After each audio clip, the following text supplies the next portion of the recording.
Et le premier vol d'ATN depuis Paris via Vancouver se posera à l'aéroport de Fa'a le 3 juillet. Et vous le savez, les hôteliers, les pensions de famille, les prestataires de Polynésie attendent avec impatience donc l'arrivée de ces visiteurs étrangers. Sont-ils au rendez-vous?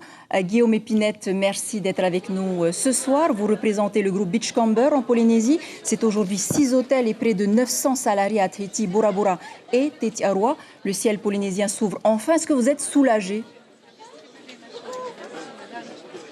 Écoutez, c'est une bonne nouvelle de pouvoir redémarrer l'activité, même si on reste dans un environnement qui est encore très incertain. La reprise des vols avec le maintien de la septaine sur les 2 premières semaines du mois de juillet nous apporte une perspective de fréquentation très faible. Ensuite, on va effectivement rouvrir complètement à partir du 15 juillet, et là on espère pouvoir accueillir de nombreux touristes. Bien que, encore une fois, la visibilité pour le moment reste vraiment très incertaine. Qu'entendez-vous quand vous parlez de manque de visibilité ? Pour le moment, dans nos hôtels, on a des réservations qui étaient faites depuis plusieurs mois. On voit bien que la circonstance, le contexte international est là aussi très difficile. On voit la situation des États-Unis, la situation en France. Donc aujourd'hui, la vraie question, c'est combien de touristes vont remonter dans les avions pour venir jusqu'en Polynésie. Il est important de reprendre les vols, il est important de revoir des hôtels ouverts, mais c'est vrai qu'aujourd'hui on réouvre avec des réservations en livres qui sont à un niveau très faible.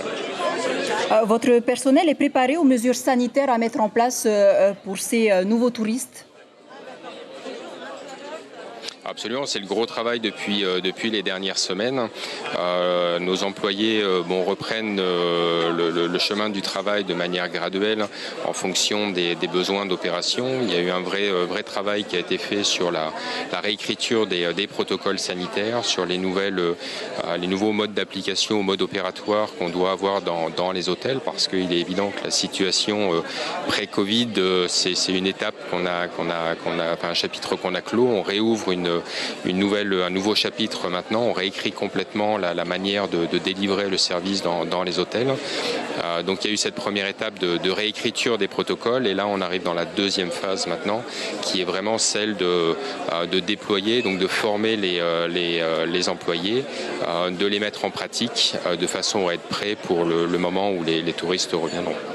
Très brièvement, le Conseil mondial du voyage et du tourisme lance un label mondial sur la sécurité et l'hygiène, Safe Travel. Est-ce que cela pourrait vous être profitable ? Je pense qu'aujourd'hui, toutes les références ou tous les labels qui vont garantir des niveaux sanitaires optimum, on le voit dans toutes les chaînes internationales hôtelières aujourd'hui déploient un petit peu leurs protocoles, leurs références. Un label va venir rassurer les touristes qui vont visiter notre Whenua pour être sûr d'un gage sanitaire et d'un gage de sécurité. Merci beaucoup Guillaume Épinette d'avoir répondu à nos questions. On retiendra donc que la grande hôtellerie manque cruellement de visibilité malgré l'ouverture des vols internationaux, et les réservations sont encore incertaines pour cette haute saison.